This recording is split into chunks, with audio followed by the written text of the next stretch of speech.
ठीक है, लिखो, लिखिए।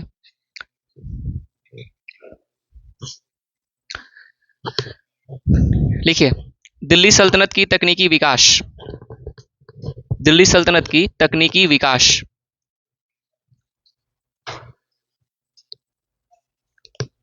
तकनीकी विकास।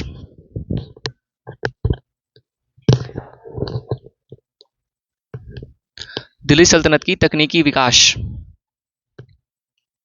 उसमें लिखिएगा, तकनीकी विकास में लिखिए, नीचे से हेडिंग हो गया वो, नीचे से लिखिए कृषि संबंधी, कृषि संबंधी तकनीकी, कृषि संबंधी तकनीक, कृषि संबंधी तकनीक, कृषि संबंधी तकनीक।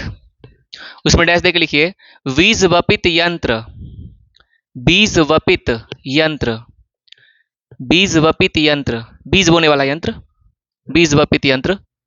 फिर लिखिए कॉमा देके चरखी, चरखी, चरखी, बीज वपित यंत्र, कॉमा चरखी, चरखी, कॉमा ढेकली, ढेकली, ढेकली, ढेकली।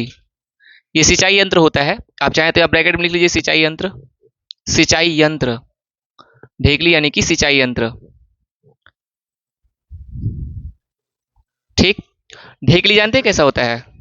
ढेकली, रुकिए आपको दिखाई देते हैं।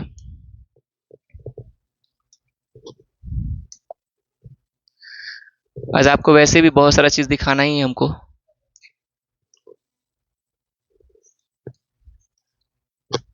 ढेकली इरिगेशन, देखिए इसको ढेकली बोलते हैं। ये देख रहे हैं, ये बाई आकार का है ना बना हुआ, ये बाई आकार का, इस पर रख करके ये पानी निकालना, इसको ढेकली बोलते हैं। इससे पहले सिंचाई हुआ करता था, देखिए यहाँ पे है, यहाँ पे है, ठीक, चापाकल की तरह होता है, ये ऊपर जाएगा तो बाल्टी नीचे जाएगा, इसको दबाएंगे तो बाल्टी ऊपर आएगा, चापाकल की तरह हो गया ये, ठीक है ना। फिर लिखिए कॉमा दे के लिखिए, कॉमा दे के लिखिए नौरिया, नौरिया या साकिया, साकिया या नौरिया, साकिया या नौरिया, शाकिया ऑब्लिक नौरिया। ये भी दिखाते हैं क्या होता है, साकिया या नौरिया। ब्रैकेट में इसमें लिखिएगा, ब्रैकेट दीजिएगा थोड़ा सा, रहट सिंचाई से संबंधित, रहट सिंचाई से संबंधित, ब्रैकेट में दीजिएगा, रहट सिंचाई से संबंधित, माने ये क्या है, रहट सिंचाई से संबंधित विशेष, रहट सिंचाई से संबंधित उससे विशेष उपकरण, रहट, रहट सिंचाई से संबंधित उससे विशेष उपकरण, माने उससे अपडेटेड है। जो रहट सिंचाई है ना वो हर्ष के समय शुरू हुआ था और उस समय से काफी चल रहा था रहट सिंचाई। अब सोचेंगे रहट सिंचाई क्या होता है, तो देखिए रहट सिंचाई आप लोग शायद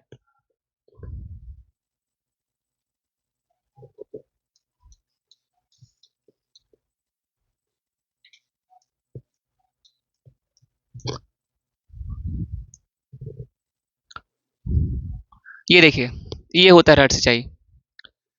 इसमें क्या होता है, जैसे अगर आपको कोई अच्छा सा दिखाएं, ये भी देख सकते हैं, देखिए जैसे ये है ना, ये इसको ध्यान से देखिए, ये वाला भी देख सकते हैं, ये भी ठीक है। ये पूरा कुआं है, ये पूरा कुआं अंदर पानी है, ठीक है। अब इसमें क्या होता है, ये देखिए लोहे का चक्र बना हुआ है और इसमें पूरी बाल्टी लगा दी जाती है, ठीक, और नीचे से ये पाइप है, इसमें से नीचे एक और मशीन होता है उससे लगा रहता है। उसमें होता क्या है कि जो बैल होता है ना, बैल या कोई भी पशु अगर हो, उस पर बांध दिया जाता है, जब वो घूमता है तो नीचे का चक्र चलता है, वो चलेगा तो ये घूमता है, ठीक, और जब ये घूमेगा तो ये बाल्टी जब नीचे जाएगी तो नीचे पानी भर जाएगा, और जब ये बाल्टी ऊपर की ओर आएगी तो पानी भर के आएगा, और फिर जब बाल्टी ऊपर आएगी तो यहाँ पे आएगी तो पानी गिरने लगेगा।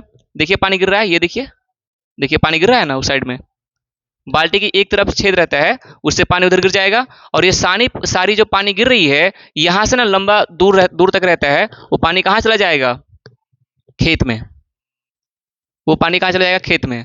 देखिए सिस्टम को और ठीक से दिखाते हैं। जैसे सिस्टम को ठीक से दिखाते हैं, ये देखिए ये पानी ऊपर आया, रुकिए दिखाई देते हैं वीडियो आपको।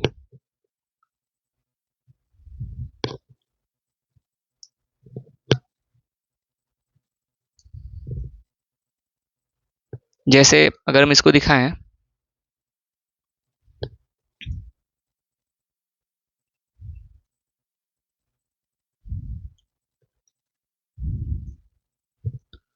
वो नहीं, वॉल्यूम को कम करना चाह रहे हैं हम।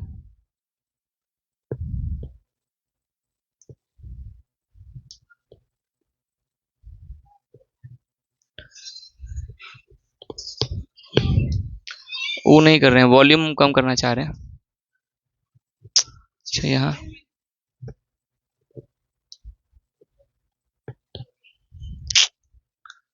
कहाँ चल गया?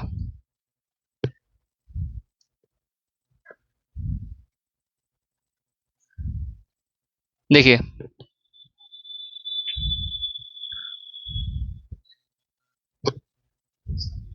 देखिए घूम रहा है, घुमा रहा है उसको।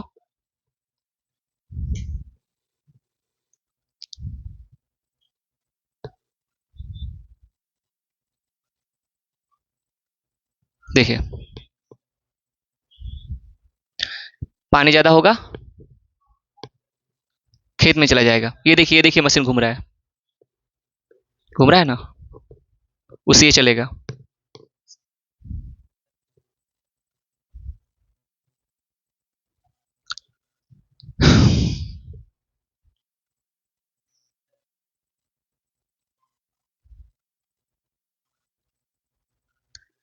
इसको बैल घुमाएगा तो ये घूमेगा।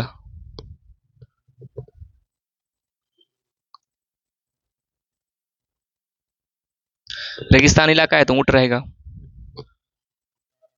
देखिए वो घुमा तो ये घुमा।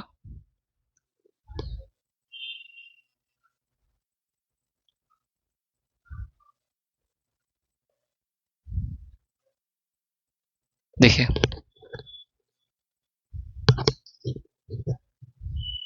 ये पानी जमा है, देखिए चला गया खेत में।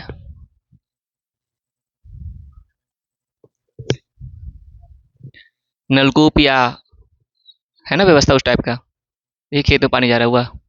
देखिए ये व्यवस्था था उस समय। देखिए घूम रहा है, ये देखिए ये घूम रहा है, वो चल रहा है।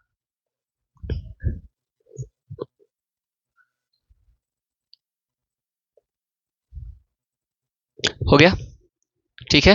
वापिस आ जाइए अब, वापस आइए। तो लिखिए उसके बारे में, तो ये समझ गए होंगे क्या होता है, ये समझ गए होंगे। तो रहट सिंचाई तो ये हो गया। जैसे ये रहट था, ये जो दिखा रहे थे ना आपको, यही था रहट, या इसी को अर्घट भी कहते हैं। रहट सिंचाई को अर्घट सिंचाई भी कहते हैं, अर्घट भी। तो उसी सिंचाई से व्यवस्थित ये जो आपको साकिया या नौरिया जो लिखा हुआ है, उसी का उन्नत प्रणाली है, उसी का विशिष्ट प्रणाली है, और बेहतर प्रणाली है, और ज्यादा पानी इसमें आता है इसमें। लेकिन इसके वीडियो मेरे पास है नहीं तो दिखा नहीं पाए आपको, वरना जरूर दिखाते। उससे बेहतर प्रणाली रही होगी, आप समझ गए होंगे किस प्रकार की रही होगी, ऐसे कुछ होगा। फिर लिखिए आगे, वस्त्र संबंधी तकनीक, बदल करके वस्त्र संबंधी तकनीक, वस्त्र संबंधित तकनीक, ये तो कृषि से हो गया। वस्त्र संबंधित तकनीक, वस्त्र संबंधित तकनीक लिखिए, उसमें लिखिए वस्त्र संबंधी तकनीक के विकास में, वस्त्र संबंधी तकनीक के विकास के क्षेत्र में, वस्त्र संबंधी तकनीक के, वस्त्र संबंधित तकनीक के विकास के क्षेत्र में, विकास के क्षेत्र में चरखा का आगमन, चरखा का आगमन, चरखा का आगमन, चरखा का आगमन महत्वपूर्ण माना जाता है, महत्वपूर्ण माना जाता है। यह 12वीं से लेकर 14वीं शताब्दी के बीच, यह 12वीं से 14वीं सदी के बीच, या 12वीं से 14वीं सदी के बीच आया था, आया था, आया था। चरखा से पहले, चरखा से पहले, चरखा से पहले तकली का प्रयोग होता था। तकली, तकली, तकली। चरखा से पहले तकली का प्रयोग होता था। तकली, टकली नहीं, तकली, तकली का प्रयोग होता था। ठीक है, क्योंकि चरखा जब आया ना तो सूत काटना आसान हो गया, पैर से होने लगा, पैर से आराम से, तो ज्यादा आसान हो गया। पहले तकली से होता था, इससे भी बनता था वस्त्र वगैरह, बट चरखा आया तो आसान काम हो गया, वो थोड़ा उन्नत प्रणाली हो गई। ठीक है, फिर चेंज करके लिखिए, चेंज करके पॉइंट बना के लिखिएगा। कागज निर्माण, कागज निर्माण, कागज निर्माण। इसको जरा देख लेते हैं मध्यकाल में क्या चल रहा था। कागज निर्माण, इसमें लिखिएगा भारतीय, भारतीय 9वीं सदी में कागज से परिचित थे। भारतीय 9वीं सदी में कागज से परिचित थे। 9वीं सदी में कागज से परिचित थे, परिचित थे, परंतु इस पर लेखन का कार्य, परंतु इस पर लेखन का कार्य, परंतु इस पर लेखन का कार्य 13वीं से 14वीं सदी में शुरू हो गया। 13वीं से 14वीं सदी में शुरू हो गया। 13वीं से 14वीं सदी में शुरू हो गया। ठीक है, लिखिए कागज पर लिखी प्राचीनतम, कागज पर लिखी प्राचीनतम पांडुलिपि, कागज पर लिखी प्राचीनतम पांडुलिपि, कागज पर लिखी प्राचीनतम पांडुलिपि, पांडुलिपि ब्रैकेट में दीजिएगा 1223 से 24, 1223-24 ब्रैकेट बंद। गुजरात से मिला, गुजरात से मिला,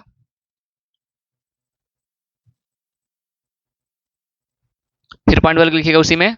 कागज का निर्माण, कागज का निर्माण, कागज का निर्माण दिल्ली सल्तनत में, कागज का निर्माण गुजरात और बंगाल में, गुजरात और बंगाल में, गुजरात और बंगाल में मुख्य रूप से होता था, मुख्य रूप से होता था।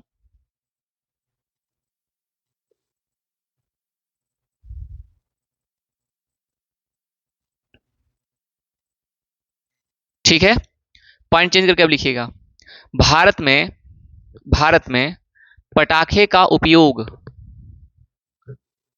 भारत में पटाखे का उपयोग, वही जो बारूद से पटाखा बनता है, पटाखे का उपयोग 13वीं से 14वीं शताब्दी में होने लगा। पटाखे का उपयोग 13वीं से 14वीं हाइफन करके ऐसे 13वीं से 14वीं सदी में होने लगा, माने इस बीच में होने लगा, होने लगा। इसका उपयोग, इसका उपयोग मुख्य रूप से, इसका उपयोग मुख्य रूप से फिरोज शाह तुगलक इन एफएसटी, फिरोज शाह तुगलक के समय हुआ था। मुख्य रूप से फिरोज शाह तुगलक के समय हुआ था, फिरोज शाह तुगलक के समय हुआ था। वस्तुतः, वस्तुतः, वस्तुतः इसका आविष्कार, इसका आविष्कार चीन में हुआ था, इसका आविष्कार चीन में हुआ था।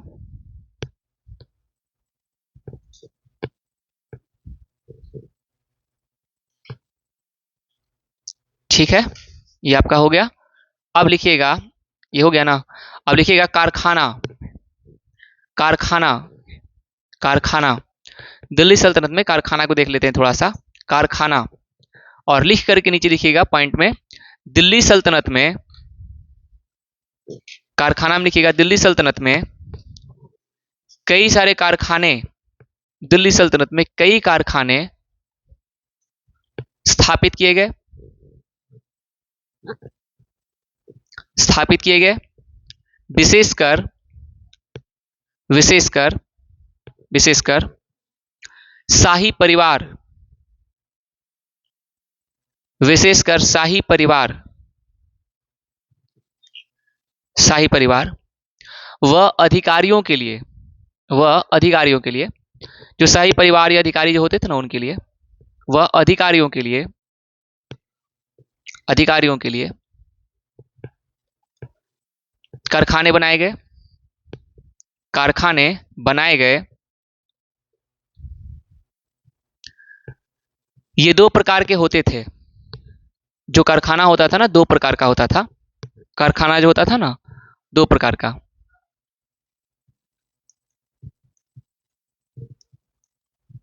एक होता था रातीवी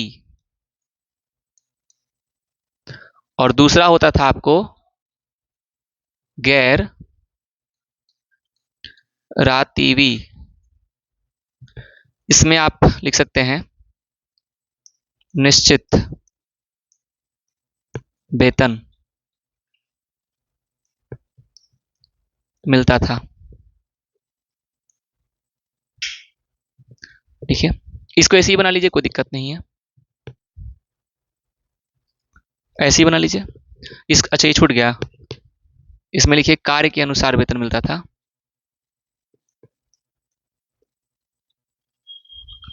सर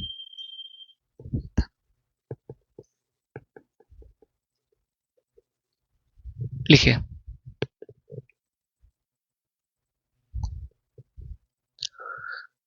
हाँ रातीवी।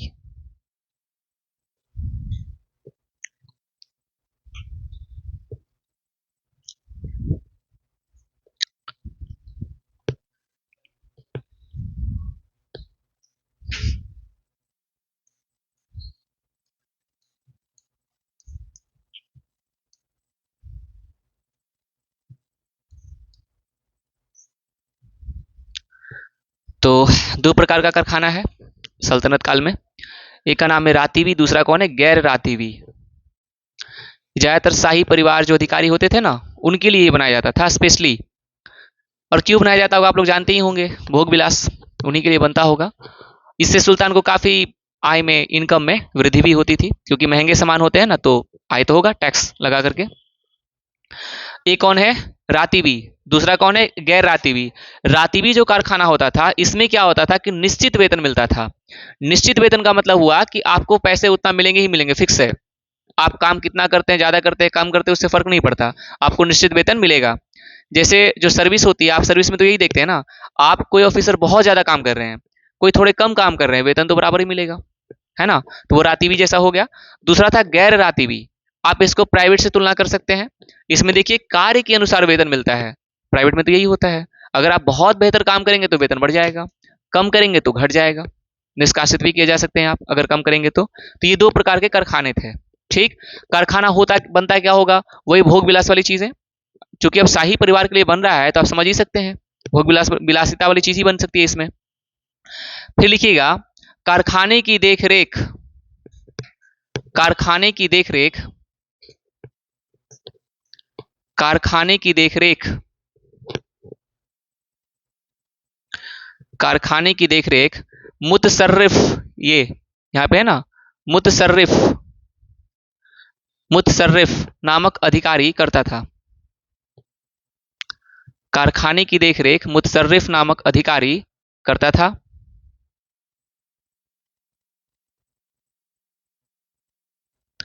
अधिकारी करता था, हो गया। अब नीचे लिखिएगा हेडिंग लेके आयात निर्यात, मतलब हम दिल्ली सल्तनत के समय हम लोग बाहर से क्या खरीदते थे और क्या बेचते थे। तो हेडिंग दीजिएगा आयात निर्यात, उसमें लिखिएगा ऊपर में आयात, आयात लिखकर डैश दीजिए कि हम लोग किन देशों से क्या क्या खरीदते थे उसके बारे में है। आयात में लिखिए, आयात में सऊदी अरब या अरब व खाड़ी देश कर दीजिए सबसे अच्छा, अरब व खाड़ी देश। अरब देश या खाड़ी देश है, हालांकि दोनों तो एक ही चीज है वैसे। जैसे आपको लिखे ना आयात, तो आप आयात लिख कर डैश दीजिएगा। ठीक, इसमें लिखिएगा अरब या खाड़ी देश, खाड़ी देश। और इसमें डैश देके लिखिएगा मैंने क्या क्या खरीदते थे यहां से, इसमें डैश देके लिखिए सोना चांदी, सोना कौमा चांदी, सोना कौमा चांदी कौमा अफीम, अफीम कौमा केसर, केसर, केसर।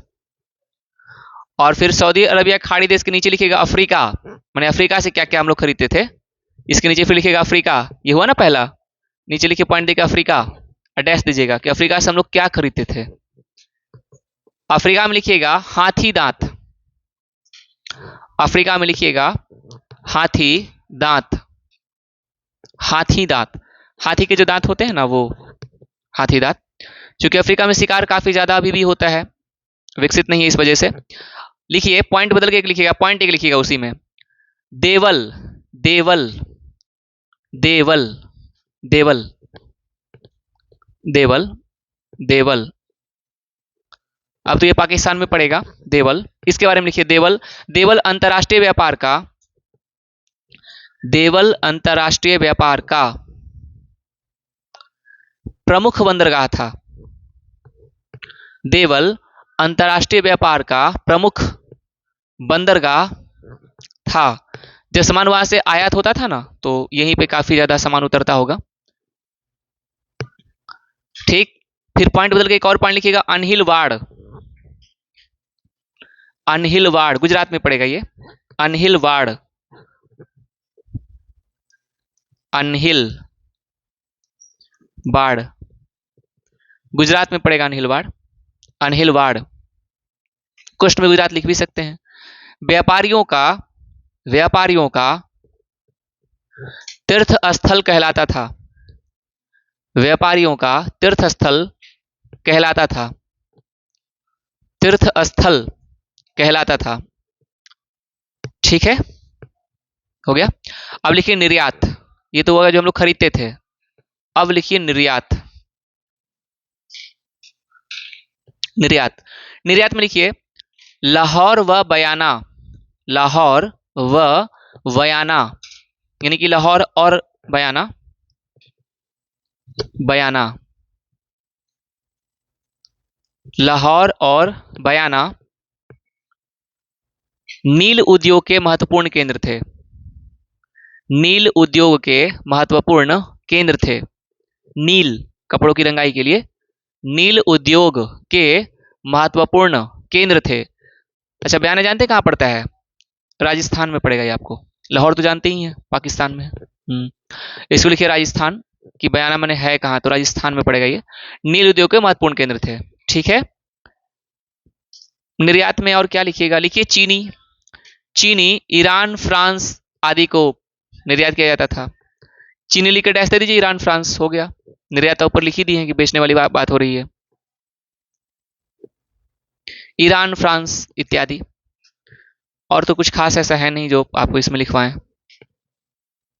फ्रांस। अब लिखिए सल्तनत कालीन स्थापत्य, हेडिंग दीजिएगा सल्तनत कालीन स्थापत्य। स्थापत्य अब शुरू हो रहा है आपका, कौन कौन सी मस्जिद बनी, मीनार बनी, वो सब देखेंगे इसमें। सल्तनत कालीन स्थापत्य, हेडिंग देना है सल्तनत कालीन स्थापत्य, हेडिंग दे दीजिए। अब नीचे से लिखिए, उसमें 2-3 लाइन लिखी तो पहले भारतीय स्थापत्य, भारतीय स्थापत्य, भारतीय स्थापत्य त्रव्यत शैली, तो ऐसे लिख करके ऐसे कर दीजिएगा, त्रव्य शैली लिख करके। भारतीय स्थापत्य त्रव्यत शैली में बने होते थे, में बने होते थे, में बने होते थे, जिसकी मुख्य विशेषता, जिसकी मुख्य विशेषता जिसकी मुख्य विशेषता स्तंभ एवं स्तंभ पिलर, स्तंभ एवं सहतीर, स्तंभ एवं सहतीर होता था। सहतीर बताते हैं क्या होता है सहतीर। हाँ, स्तंभ एवं सहतीर होता था। जबकि जबकि तुर्की स्थापत्य जबकि तुर्की स्थापत्य जबकि तुर्की स्थापत्य अर्कूट शैली, अर्कूट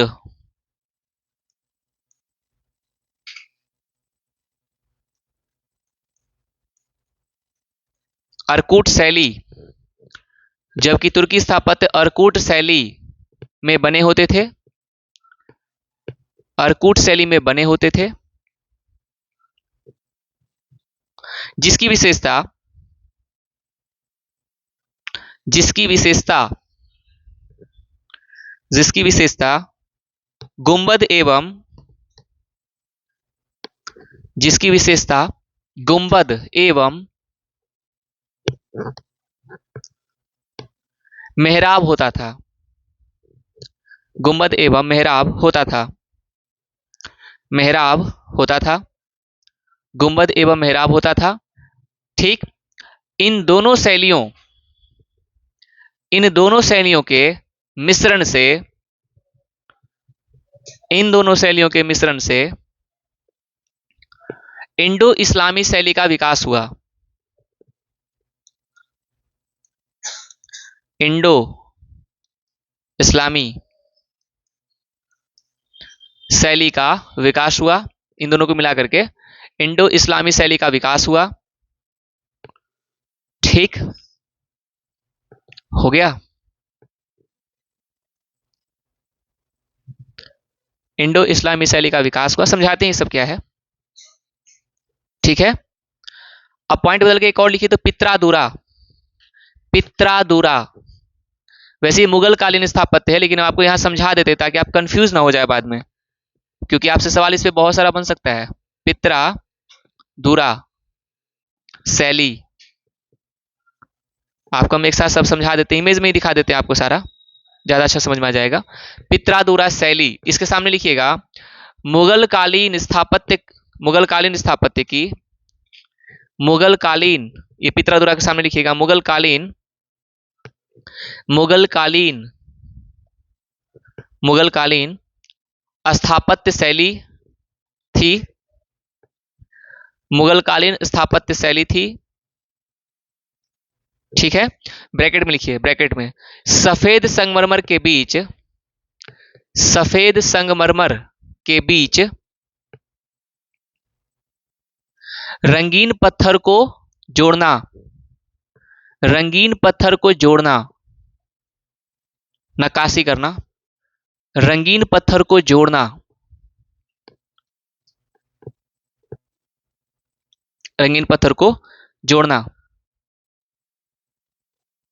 ठीक है। अब देखिए कई सारे शब्द आपके सामने आए होंगे, पहले वो समझा देते हैं, फिर आपको हम सीधा इमेज पे ही ले चलते हैं। क्या कि ये सब भी लिखवाना पड़ेगा, गुंबद क्या होता है, सहतीर क्या होता है, कि सीधा समझा दें? समझा देते हैं आपको, इमेज से ही दिखा देते हैं, सबसे बेहतर। अच्छा ये शैली पहले समझाते हैं आपको। त्रव्यत शैली, इसकी विशेषता क्या थी? दो विशेषता है ना इसकी, एक क्या है आपका स्तंभ है, दूसरा क्या है सहतीर है। दिखाते हैं आपको ये सब क्या होता है। स्तंभ तो जानते ही होंगे। अर्कुट शैली में भी दो विशेषता थी, पहला क्या था गुंबद, दूसरा क्या था मेहराब। ठीक है। त्रव्य पित्रादुरा में क्या है, केवल सजावट कर देना, इसमें सजावट हो जाएगा मुगल काल में जाकर के।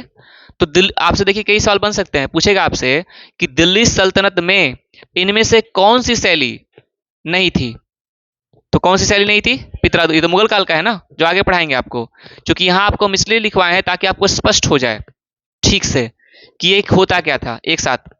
और इन दोनों के बारे में दिखाते हैं, सहतीर, गुंबद, मेहराब, ये सब क्या होता है आपको हम स्पष्ट कर देते हैं, इमेज ही दिखा देते हैं सबसे अच्छा।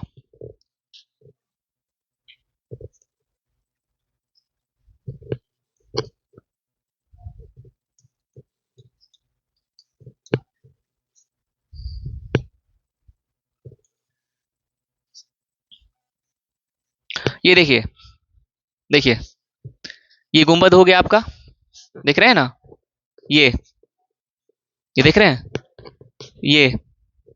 ये जो सबसे ऊपर वाला शिखर होता है ऊपर का, वो गोलाकार होगा, देखिए,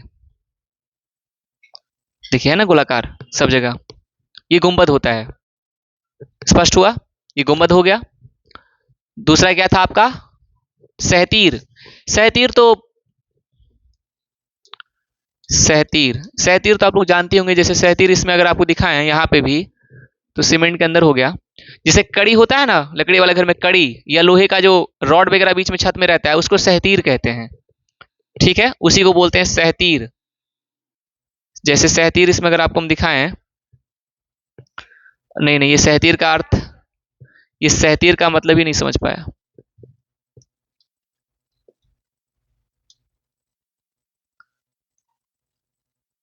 आवाज आना चाहिए।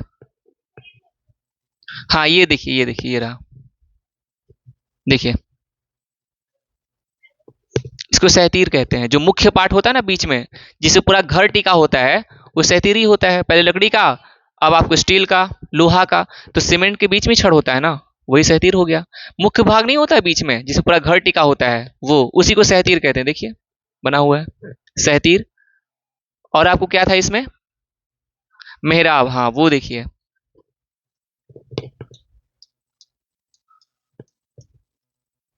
मेहराब को देखिए, देखिए ये रहा मेहराब, ये देख रहे हैं। हाँ ये गोल गोल है, जो गोल दरवाजा के ऊपर ये गोल है ना बना हुआ, ये जो गोल है बना हुआ, इसको बोलते हैं मेहराब, दरवाजा के ऊपर जो है।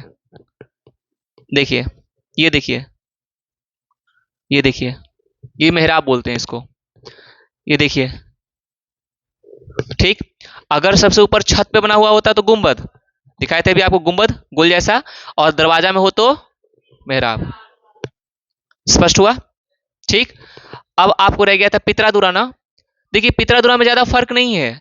इसी मेहराब में ये देख रहे हैं डिजाइन जो पूरा बना हुआ है, ये पूरा कलरफुल डिजाइन, ये देख रहे हैं, ये पूरा डिजाइन, ये है ना फूल पत्ती पूरा बना हुआ, यही क्या है, मेहराब है। सॉरी पितरादुरा, ये पितरादुरा, सजावट। ठीक है, ये तो स्पष्ट हुआ आपको, सीधा मेहराब हो गया। अब पितरादुरा में क्या किया, जैसे यही है देखिए आपको, ये तो पूरा मेहराब हो गया, बन गया। अब मेहराब के चारों तरफ जरा ध्यान से देखिए, डिजाइन है ना पूरा बना हुआ, सजावटी पत्थर है ना, दिख रहा होगा आपको लाल ब्लू जैसा करके। इसको देखिए ध्यान से, दिख रहा है आपको, देखिए लाल लाल पीला पीला बना हुआ, ये सब डिजाइन है ना पूरा, इसी को क्या बोलते हैं, पितरादुरा। ठीक, ये मुगल काल में जाकर के खूब सारा बनने लगा पितरादुरा। दिल्ली सल्तनत में आपको उतना नहीं दिखेगा, एक आध जगह हल्का दिखता भी है, बट मुगल कालीन स्थापत्य है ये। खास करके जहांगीर की शुरुआत करेगा और शाहजहां खूब सारा इसको विकास करेगा मेहराब में, पितरादुरा में, बहुत सजावट। ठीक है, ये आपको दिख रहा है। वैसे ही आज आपको हम बहुत सारे मंदिर, सॉरी मस्जिद बहुत सारे दिखाने वाले हैं, क्योंकि आपको इस्लामिक चल रहा है तो मंदिर ही दिखाएंगे अभी तो। मस्जिद लिखिए, तो आज आपको हम बहुत सारे दिखाने वाले हैं आगे, लिखिए, लिखिए। ये तो स्पष्ट हो गया ना सारा, ठीक है, आगे लिखिए। दिल्ली सल्तनत के स्थापत्य के विकास में, दिल्ली सल्तनत के स्थापत्य के विकास में,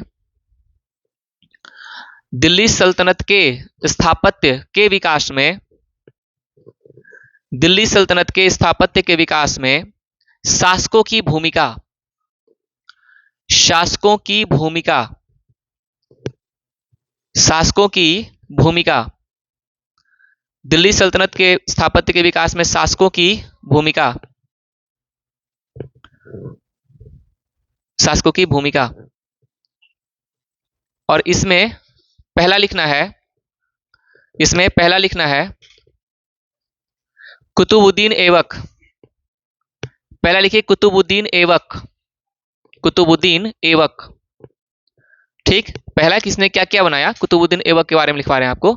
और इसके सामने लिखिएगा, डैश दीजिएगा, लिखिए कुब्बत उल इस्लाम, कुब्बत उल इस्लाम, कुब्बत उल इस्लाम, कुब्बत उल इस्लाम। देखिए कुब्बत उल इस्लाम मस्जिद का निर्माण, ये मस्जिद है, मस्जिद का निर्माण, कुब्बत उल इस्लाम मस्जिद का निर्माण मेहरौली, मेहरौली दिल्ली में एक जगह है मेहरौली, ब्रैकेट में लिखिएगा दिल्ली में कराया था, में कराया था, मेहरौली में कराया था,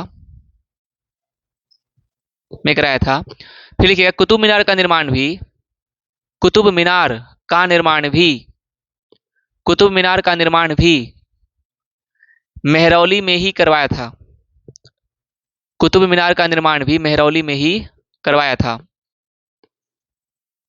ठीक है, मेहरौली में ही करवाया था, मेहरौली में ही करवाया था।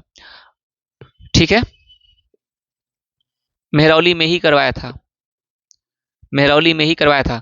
अब देखिए कुतुब मीनार के बारे में तो सब लिखवा चुके हैं, या फिर यहाँ भी लिखवाएं कि इल्तुतमिश ने 4 मंजिला बनाया, फिर क्षतिग्रस्त हो गया तो फिर उसका तुगलक ने 5 मंजिला बनाया, इसकी जरूरत तो नहीं है आपको, तो उसको छोड़ देते हैं। आप तो जानते हैं कुतुब मीनार के बारे में। आगे लिखिए 2.5 दिन का झोपड़ा, 2.5 दिन का झोपड़ा,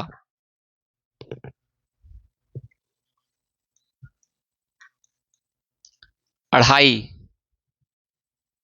दिन का झोपड़ा, 2.5 दिन का झोपड़ा। इसमें लिखिए यह एक मस्जिद है, यह एक मस्जिद है, यह एक मस्जिद है जो अजमेर में स्थित है, जो अजमेर में स्थित है, जो अजमेर में स्थित है,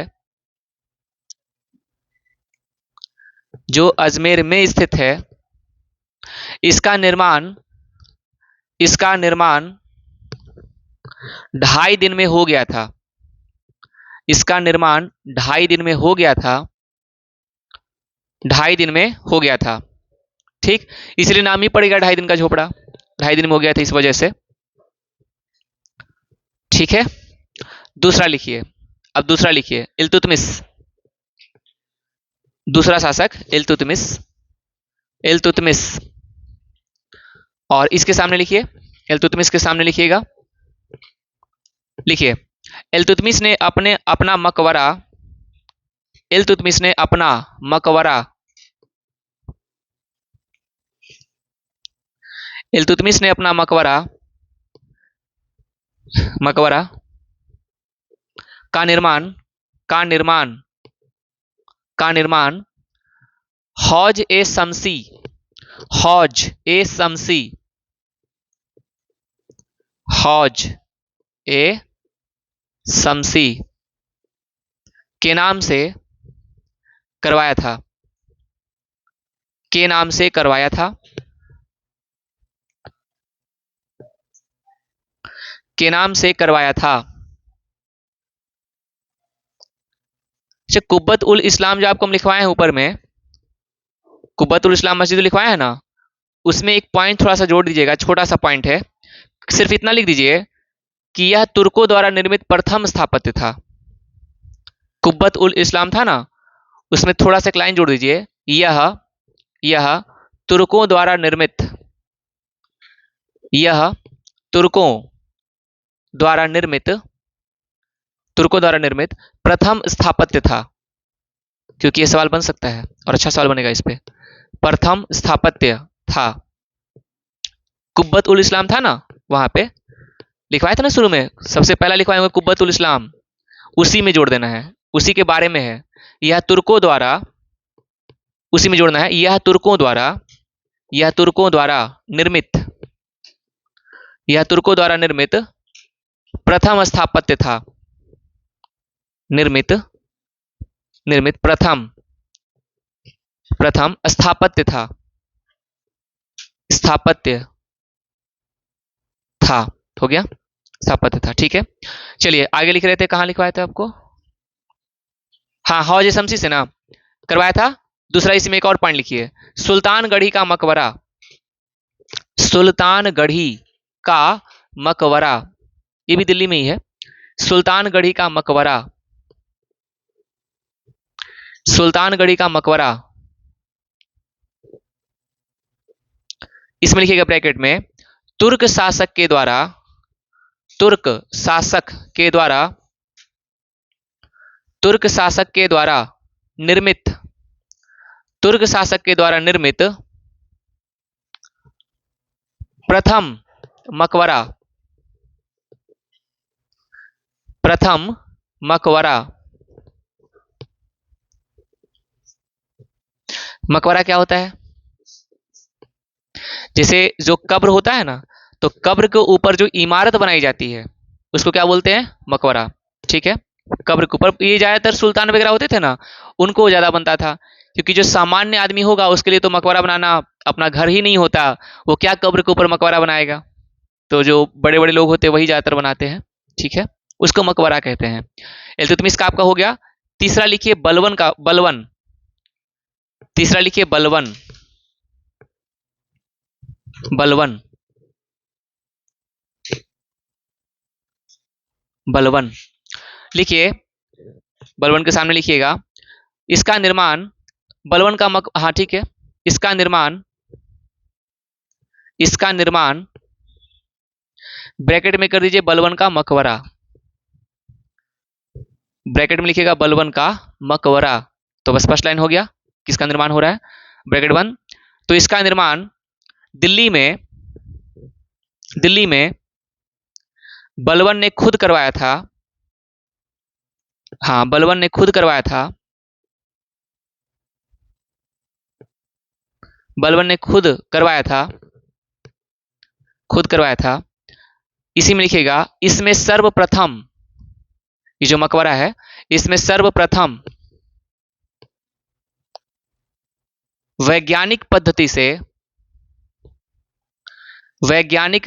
से मेहराब का प्रयोग हुआ है। वैज्ञानिक पद्धति से मेहराब का प्रयोग हुआ है। ठीक है, इसी में एक और लाइन लिखिएगा, यह विशुद्ध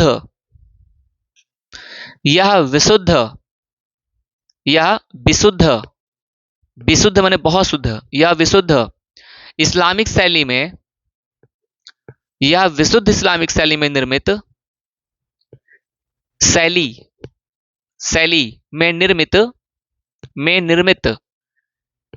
वही आर्कुट शैली में निर्मित प्रथम मकबरा है। भारत का प्रथम मकबरा है, निर्मित भारत का प्रथम मकबरा है। ठीक है, भारत का प्रथम मकबरा है। जैसे पहले वाला तो इंडो इस्लामिक था ना, सब मिला जुला करके था, ये शुद्ध एकदम इस्लामिक शैली में था, प्रथम मकबरा जो भारत में बना। ठीक है, एक पॉइंट और लिखिएगा इसके बगल करके, बलवन ने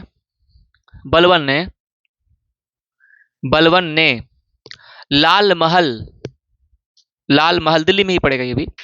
बलवन ने लाल महल का निर्माण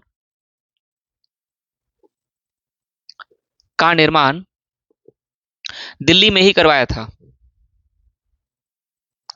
दिल्ली में ही करवाया था। ठीक है, अब आपको सारा दिखा देते हैं, है ना। देखिए,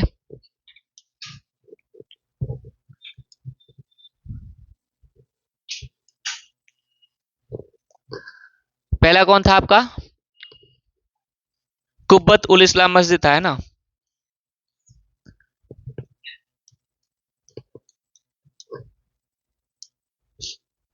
देखिए, ये है, ये आपको कुब्बत उल इस्लाम मस्जिद है। देखिए, यही है कुब्बत उल इस्लाम मस्जिद, है ना। देखिए, दिख रहा होगा आपको। ठीक, यही है कुब्बत उल इस्लाम मस्जिद। ठीक, दूसरा कौन था, हाँ, 2.5 दिन का झोपड़ा।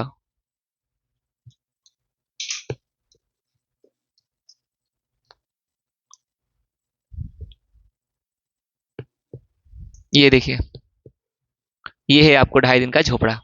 देखिए, वो पूरा कंप्लीट दिखा रहा है आपको। कुछ ज्यादा विशेष आपको नहीं दिखाई देगा, क्योंकि 2.5 दिन में तो लगा ही था इसको बनाने में, तो ज्यादा विशेष इसमें आपको क्या दिखेगा। हाँ,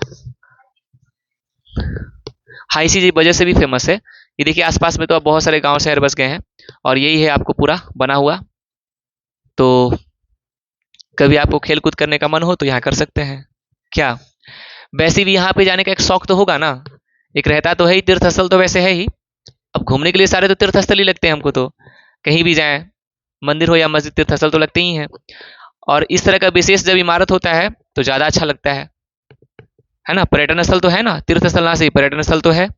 ठीक है, घूम ही सकते हैं यहाँ। होता क्या है ना कि इस समय जाने के बाद थोड़ा सा ऐसा फील आता है कि सुल्तान के महल में हम भी हैं, है ना। हाँ, ऐसा फील आता है ना। पहाड़ी इलाका, दिल्ली में तो आपको पठार कई जगह रहेंगे ही, पठारी है ना पूरा।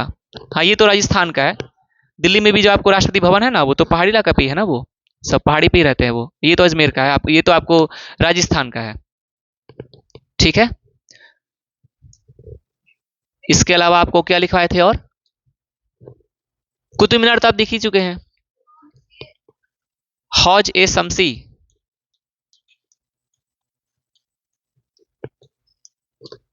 हौज ए शमसी,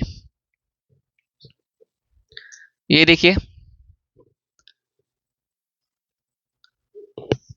क्या लिखिए, फौज। हम लिखवाए हौज ए शमसी, तो ये लिखिए फौज ए शमसी। विशेष प्रकार के पीस हैं आप लोग। क्या और इसीलिए हम कह रहे थे पिछले क्लास में भी कि जो सबसे क्लास की होनहार स्टूडेंट होते हैं ना, वो ऐसी गलती भी कर देते हैं, जिनसे उम्मीद बिल्कुल नहीं होती है, वो भी कर देते हैं कई बार।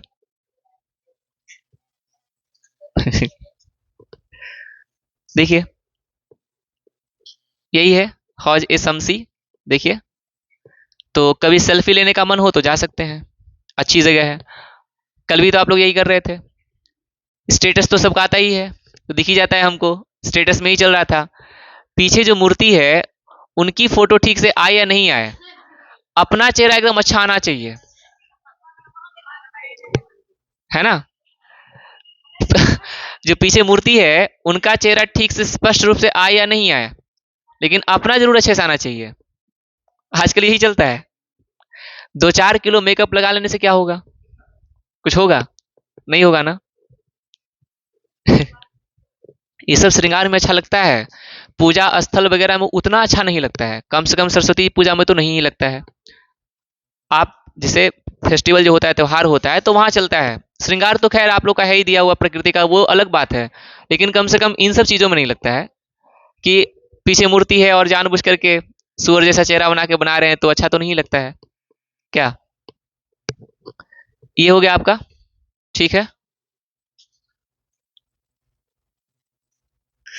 और क्या था आपका अगला?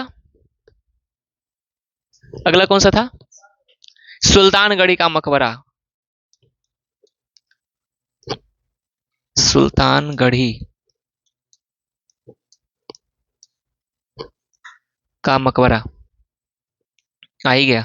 देखिए ये थोड़ा ठीक लग रहा है ना, ये देखिए, ये ठीक है। सुल्तानगढ़ी का मकबरा के भारत का पहला लिखा हुआ है, ये है। ठीक है, तो ये है आपकी सेल्फी के लायक है, आपकी काम की चीज है ये, है ना। यहाँ पे सेल्फी लिया जा सकता है अच्छे से, और आपको इस बात की फील भी आया कि हाँ माहिष्मती साम्राज्य के वंशज हैं, है ना, उसके सिंहासन पे बैठे हुए हैं, इसमें फील आ सकता है आपको। और कौन सा था आपका अगला? बलवन का मकबरा।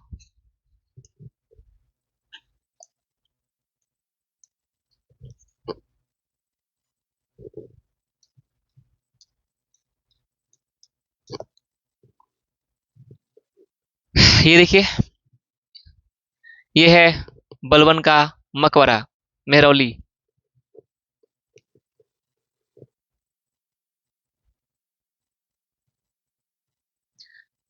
देखिए कितना अच्छा लग रहा है ना। ये है, ये देखिए, ये मेहराब है ना, ये मेहराब है। इस्तेमाल हुआ था। बलवन के मकबरा में बताया था ना मेहराब का इस्तेमाल हुआ है। देखिए ये मेहराब है, ये गोलाकार भाग दरवाजे के ऊपर, और ये पूरा है। ऐसी जगह काफी अच्छी भी होती है, शांत होता है, बहुत शांत होता है। अब आत्मा की बात तो हमको नहीं पता, लेकिन ऐसे में बहुत शांत होता है। तो इन सब में जो रूह आत्मा होता है वो भटकते रहता है। तो यहाँ कभी इच्छा हो ज्ञान की प्राप्ति करने का, तो बहुत अच्छा ज्ञान की प्राप्ति होगा। क्या? डर के साये में ज्ञान की प्राप्ति, है ना? नहीं, कुछ मिलते हैं, जैसे एक बताया था ना वहां पे एक पीस था वहां, तो बोला था ना कि आत्मा का वजन कुछ ग्राम, ऐसा कुछ बताया, आत्मा का इतना ग्राम वजन होता है ना? साइंस तो फिलहाल आत्मा को नहीं मानती है, ऊर्जा मानती है उसको। और वजन कैसे निकला हमको ये समझ में नहीं आया। हो सकता है एक तरीका ये हो सकता है वजन निकालने का आत्मा का, ऐसा तरीका बोल रहे हैं, पक्का नहीं कि वही होगा, बता रहे हैं। हो सकता है ये हो सकता है कि किसी व्यक्ति को जब अंतिम सांस से गिन रहा हो तो उसका वजन तौल लिया गया हो, या बटखारे पे रख दिया गया हो, सीधा उठा के उसको, नीचे वजन हो रहा हो, कितना वजन है उसका। और जब उसका डेथ हो गया हो, उसके जस्ट बाद वजन देखा गया हो, ठीक एकदम सेकंड के एकदम लास्ट पॉइंट में, कि जब वो जी रहा था तब कितना था, मरने के जस्ट बाद कितना हो गया। तो शायद उससे मूल्यांकन लगाया गया हो कि अच्छा मरने के बाद लगता है इतना ग्राम घट गया, तो यही वजन किसका, यही यही जो वजन घटा ना वो किसका था, आत्मा का था। तो इस आधार पे अगर निकाला हुआ कि आत्मा का वजन कितना है, तो शायद इसी बात पे वो बोल रहे हो कि इतना वजन होता है। हालांकि इस पे हमको बहुत सही नहीं लगता है, क्योंकि मरने के बाद तो सर्कुलेशन सिस्टम जो शरीर का होता है वो भी तो घटता है ना? तो उससे भी हो सकता है इसका आंसर। ठीक है, और कौन था? लाल महल। अच्छा, लाल महल तो शायद हम आपको लगता है दिखाए हैं।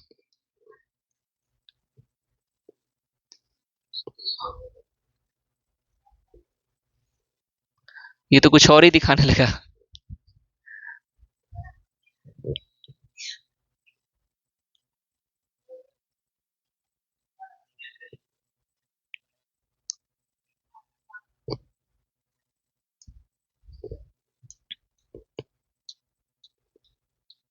अब सही आएगा।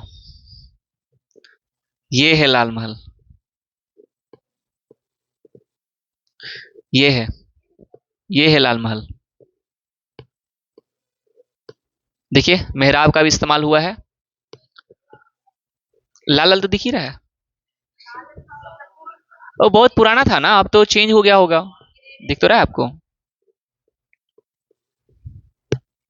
इस पे पेंट होगा। पत्थर का है।